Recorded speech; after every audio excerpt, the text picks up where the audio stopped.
I can think of literally 4 people off the top of my head who I know who have broken up with their partner of 4+ years right before they turned 30 in the past year alone.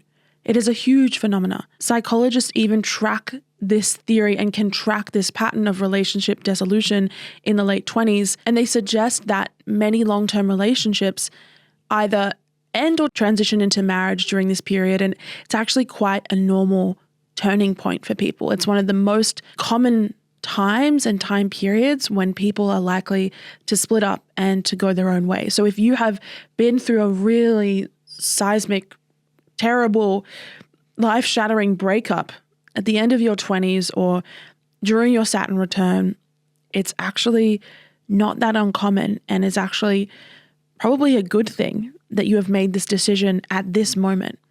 Another really famous theory comes from Erik Erikson. We talk about him a lot. He's a German-American psychoanalyst. And he says that the reason this happens is because we are moving through what we call an intimacy versus isolation stage of development at this point in time. So as we enter our late 20s, we do start to develop a much more secure sense of self and identity. It's something that we all look forward to, the older we get. We know ourselves more. This newfound self-awareness, that is what begins to expose fundamental incompatibilities that were maybe tolerated or overlooked when you were younger. You may have built your identity around this partner or this person, or may have been something together, but as you have found yourself more, as you have created your own independent identity just by aging, you realize this person isn't for me. You need space. You may ultimately need to break up. I think you also start to have to answer some very existential questions, like, do I want to be loved this way for the rest of my life?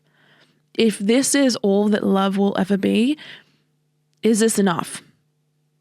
And by golly gosh, you need to answer that question now. It's required of you so that you don't end up in these situations we see all the time of people in loveless marriages or with people they really knew they weren't meant to be with years and years down the line, wishing that at 28 they just cut their losses, to sound completely callous.